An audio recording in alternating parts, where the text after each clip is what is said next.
بسم اللہ الرحمن الرحیم نحمدہ ونصلی ونسلم علی رسولہ الکریم وعلی آلہ وصحبہ اجمعین وبعد۔ میں سب سے پہلے تو جناب ڈاکٹر سید عزیز الرحمان صاحب اور ان کے ساتھیوں کا، ان کے ادارے کا شکر گزار ہوں کہ انہوں نے ایک اہم موضوع پر اپنی گزارشات اہل علم کی خدمت میں پیش کرنے کا موقع عطا فرمایا۔ دینی تعلیم اور عصر حاضر کے تقاضے کیا ہیں، یعنی کس انداز کی یا کس انداز سے یا کس طرح کے نصاب کے مطابق ہم دینی تعلیم دیں تو ہمارا طالب علم اس دور میں معاشرے کے اندر جا کر دین کے تقاضوں کو، دین کی تفہیم، دین میں رہنمائی اور دین کی دعوت کے تقاضوں کو پورا کر سکے۔ یہ ایک اہم سوال ہے اور ہر دور میں یہ سوال زیر غور رہا ہے، اور ہمارے زمانے میں چونکہ تبدیلیوں کی رفتار بہت تیز ہے، سیاست میں، سماج میں اور دنیا بین الاقوامی حالات میں، بین الاقوامی تقاضوں میں، ہر چیز میں بہت تیزی سے تبدیلیاں آتی ہیں، اس لیے یہ سوال بھی ہمارے زمانے میں بہت زیادہ اہمیت حاصل کر چکا ہے۔ اس پر خاصی بحث اب تک ہو چکی ہے، بہت کچھ کہا جا چکا ہے، بہت کچھ لکھا جا چکا ہے، اور جو کچھ لکھا گیا ہے شاید ہم یہ کہہ سکیں کہ اس سے ایک لائبریری چھوٹی سی تیار ہو سکتی ہے۔ مختلف قسم کے نظام ہائے تعلیم کے بارے میں کہا جاتا ہے کہ یہ کمپوننٹ اور یہ چیزیں اگر دینی تعلیم میں شامل کر دی جائیں تو ہمارا طالب علم، ہمارا فارغ التحصیل عالم دین صحیح معنی میں دین کی خدمت کرنے کے قابل ہو جائے گا۔ مثلا ایک نقطہ نظر یہ ہے کہ نصاب کے اندر بھاری بھرکم جو دقیق کتابیں ہیں منطق اور فلسفہ کی، یا جس میں مثلا نحو وغیرہ کو، عربی گرامر کو بھی دقیق فلسفی انداز سے بیان کیا گیا ہو، وہ کتابیں خاصی تعداد میں ہونی چاہیے۔ اس سے ذہن کے اندر گہرائی پیدا ہوتی ہے، عمق پیدا ہوتا ہے، دقت پیدا ہوتی ہے، اس لیے ان کی کثرت ہوگی تو فکر کی، سوچ کی گہرائی رکھنے والے علماء پیدا ہوں گے اور وہ معاشرے کی صحیح خدمت کر سکیں گے،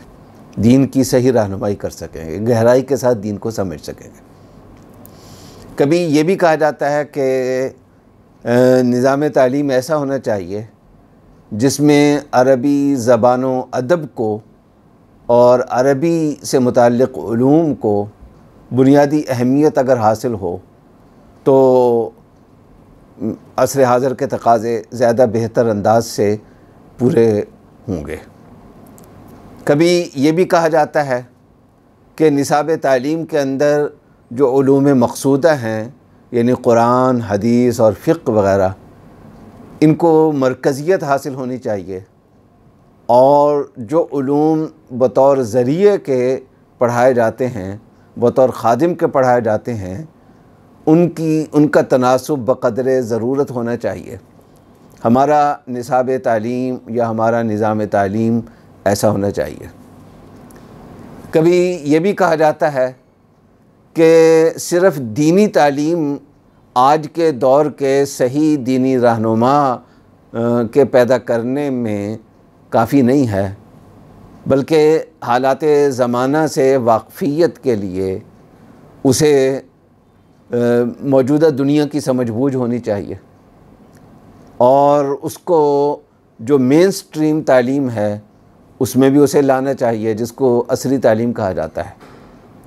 کبھی دو حوالے سے یہ بات کہی جاتی ہے، ایک تو اس حوالے سے کہ اسے انگریزی زبان آتی ہوگی، اس نے سائنس تھوڑی بہت پڑھی ہوئی ہوگی، اس کو معاشیات کا یا دوسرے جو نئے ڈسپلنز ہیں ان کا تھوڑا بہت پتہ ہوگا، ان کی شدھ بدھ ہوگی، تو اس کے نتیجے میں وہ حالات کو صحیح طریقے سے سمجھ سکے گا اور اس کے نتیجے میں وہ دین کی صحیح خدمت کر سکے گا۔ اور دوسرے نمبر پر یہ بات اس حوالے سے کہی جاتی ہے کہ اگر اس طرح کی کوئی صورت بن جائے، اس طرح کا کوئی بندوبست ہو جائے، تو ہمارا فارغ التحصیل عالم جو ہے وہ صرف مسجد اور مدرسے تک محدود نہیں رہے گا، بلکہ اس کے پاس چونکہ عصری تعلیم کی بھی ڈگریاں ہوں گی، سرٹیفکیٹ ہوں گے، اسناد ہوں گی، اس لیے وہ مختلف شعبوں میں جا کر دین کی بات پہنچا سکے گا۔ وہ سول سروس میں بھی جائے گا، وہ دیگر شعبوں میں جائے گا، وہ سکولوں میں جائے گا، وہ کالجز میں جائے گا، وہ یونیورسٹیز میں جائے گا، اور وہاں پہنچ کر وہ دین کا ایک نمائندہ بنے گا اور اس کے ذریعے سے وہاں دین کی ترویج اور اشاعت ہوگی۔ تو یہ مختلف باتیں کہی جاتی ہیں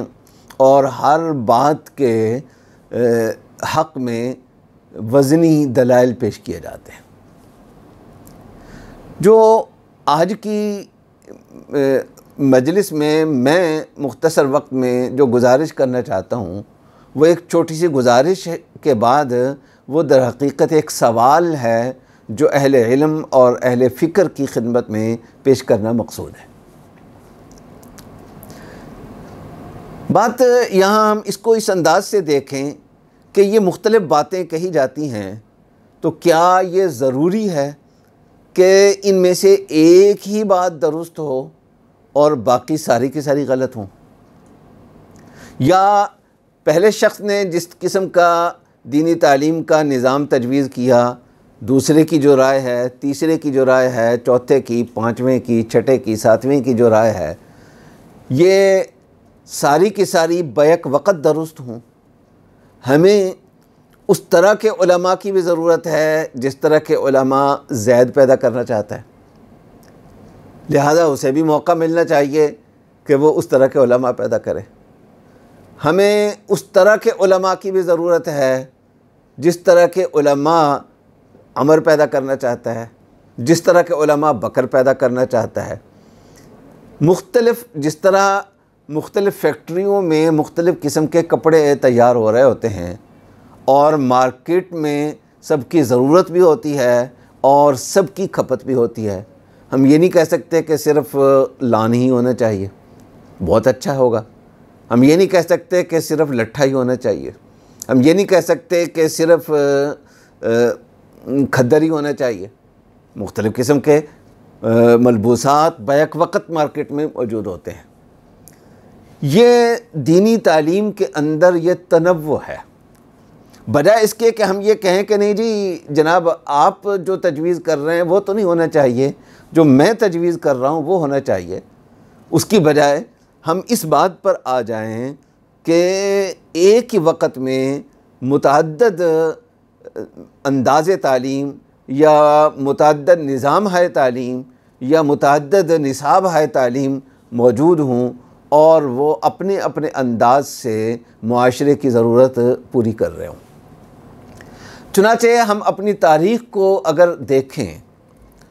تو ہمیں اس طرح کا تنوع دینی تعلیم میں بہت واضح نظر آتا ہے۔ ایک دور وہ تھا جس میں دینی تعلیم کے اندر، بلکہ ہر قسم کی تعلیم میں اور خاص طور پر دینی تعلیم کے اندر استاذ کی مرکزیت ہوتی تھی، یعنی ہر استاذ کا اپنا ایک ذوق ہوتا تھا، ہر استاذ کا اپنا ایک نصاب ہوتا تھا، ہر استاذ کے درس کی اپنی خصوصیات ہوتی تھیں، اور لوگ جاتے تھے اور تعارف اس انداز سے ہوتا تھا کہ ان صاحب نے فلاں استاذ سے شرف تلمذ حاصل کیا ہے، اور اس سے اندازہ ہو جاتا تھا کہ ان کی صلاحیتیں اس انداز کی ہوں گی اور ان کے رجحانات اس انداز کے ہوں گے۔ اس طرح سے مختلف جگہوں پر مختلف ماہر اساتذہ کرام مختلف انداز سے اپنی تعلیم دے رہے ہوتے تھے، اور اساتذہ کے اندر سے مختلف نظام تعلیم پھوٹ رہے ہوتے تھے، لیکن بنیاد جو ہوتی تھی وہ شخصیات ہوتی تھی اس زمانے میں۔ ایک وقت ہمارے اوپر یہ گزرا جس زمانے میں دارالعلوم بنا، دارالعلوم دیوبند، تقریباً اس زمانے میں ایک نئی پیش رفت ہوئی اور دینی تعلیم کے اندر باقاعدہ اداروں کا رجحان بڑھنے لگا۔ یعنی پہلے بھی منظم اداروں کا رواج تو تھا، لیکن اس انداز سے نہیں تھا، یہ ایک نئی پیش رفت تھی۔ تو اب دوسرا دور آ گیا کہ تعلیم کی شناخت اداروں کے ذریعے سے ہونے لگی۔ اس دور میں بھی یہ تھا کہ ہر ادارے کی اپنی شناخت ہوتی تھی، اپنا نظام ہوتا تھا، اپنا انداز ہوتا تھا۔ دارالعلوم دیوبند کا اپنا ایک مزاج اور ذوق تھا، دارالعلوم ندوۃ العلماء کا اپنا ایک مزاج اور ذوق تھا۔ اسی طریقے سے دوسرے ادارے بھی بر صغیر میں موجود تھے جن کا اپنا اپنا ذوق اور وہ تھا۔ پھر ایک تیسرا دور 80 کی دہائی میں ہمارے دینی نظام پہ پاکستان کی حد تک یہ آیا، اور وہ ہے سسٹم کے ذریعے سے، کہ یہ سسٹم ہے، یہ مثلاً یہ وفاق المدارس العربیہ کا سسٹم ہے، یہ وفاق المدارس السلفیہ کا سسٹم ہے، یہ فلاں کا سسٹم ہے، یہ فلاں کا سسٹم ہے۔ تو اس لحاظ سے بھی تنوع موجود تھا، لیکن شخصیات سے جب اداروں کی بات آئی تو یہ اچھی پیش رفت تھی، لیکن اس کے نتیجے میں تنوع کے اندر کچھ کمی آئی۔ اور جب اداروں سے نظام ہائے تعلیم کی بات آئی، سسٹم کی بات آئی، تو اس سے جو تنوع کا دائرہ مزید سکڑ گیا۔ لیکن پھر بھی بہرحال فی الجملہ اب بھی تنوع ہمارے ہاں موجود ہے۔ مثلاً ہم دیوبندی مکتب فکر کے اندر اگر ہم دیکھیں تو ورائٹی ایک ہمیں نظر آتی ہے۔ تبلیغی جماعت کا اپنا ایک سسٹم ہے اور ان کا اپنا ایک انداز ہے، مولانا طارق جمیل صاحب کا اپنا ایک سسٹم ہے اور ان کے ادارے بہت ساری جگہوں پر موجود ہیں اور ان کا اپنا ایک انداز ہے۔ تو اسی طریقے سے چھوٹے موٹے سسٹم ہو سکتا ہے کہ اور بھی موجود ہوں، لیکن بہرحال یہ ہے کہ پہلے کے مقابلے میں تنوع کے اندر کمی آئی ہے۔ جب تک ہمارا یعنی اس چکر میں رہیں گے کہ پہلے ہم یہ ڈھونڈیں کہ یہ نظام تعلیم درست ہے اور اسی کو ہم نے اختیار کرنا ہے، اس سے بات نہیں بنے گی۔ اس سے نکل کر ہمیں اس طرف آنا ہوگا کہ مختلف نظام ہائے تعلیم ایک ہی وقت میں کام کر رہے ہوں۔ پہلے یہ بحث موجود تھی کہ کون سا نظام تعلیم بہتر ہے، ندوہ کی یہ خوبیاں ہیں، یہ خامیاں ہیں، دیوبند کی یہ خوبیاں ہیں، یہ خامیاں ہیں، فلاں جگہ کی یہ خوبیاں ہیں، یہ خامیاں ہیں۔ لیکن یہ جو بحث ہوتی تھی یہ وجودی بحث نہیں ہوتی تھی، بلکہ ترجیحی بحث ہوتی تھی کہ یہ بہتر ہے، یہ بہتر ہے، یہ بہتر ہے۔ یعنی دوسرے کے وجود عدم وجود کی قیمت پر یہ بحث نہیں ہوتی تھی، وجود کے اعتبار سے سارے سسٹم بیک وقت چل رہے ہوتے تھے اور ان کے چلنے کے ساتھ ساتھ یہ بحث بھی چل رہی ہوتی تھی، یہ ترجیحی بحث ہوتی تھی، یہ مارکیٹ کی بحث تھی۔ لیکن اب بعض اوقات یہ بحث جو ہے وہ وجودی اور عدمی نوعیت کی بھی بن جاتی ہے۔ جو سوال اپنی گزارشات پیش کرنا مقصود نہیں ہے آج کی اس مجلس میں، اصل میں ایک سوال اہل علم کی خدمت میں رکھنا مقصود ہے، وہ یہ کہ ہم اپنے دینی تعلیمی نظام میں تنوع کا ماحول اور تنوع کی گنجائش کیسے پیدا کر سکتے ہیں۔ جو ماضی میں تنوع موجود تھا، آج اگر وہ سکڑ گیا ہے یا کم ہو گیا ہے یا بہت کم ہو گیا ہے، تو یہ چیز کہاں سے شروع ہوئی، اور آج اگر ہم اپنے ماضی کی طرف واپس جانا چاہیں تو اس کا طریقہ کار کیا ہوگا۔ یہ سوال یعنی وحدت بھی ہونی چاہیے، ایک یہ چیز ذہن میں رکھیے۔ وحدت کا مطلب یہ کہ کچھ بنیادی خصوصیات ایسی طے کر لیں ہم مل کر، سارے مل کر، جتنے بھی اسٹیک ہولڈر ہیں، کہ دینی تعلیم وہ کہلائے گی جس میں قرآن اتنا ہو، جس میں حدیث اتنی ہو، جس میں فقہ اتنی ہو، جس میں عربی زبان اتنی ہو، اتنا تناسب موجود ہو، اور اس سے زائد جو چیزیں ہیں ان میں تنوع کی گنجائش موجود ہو۔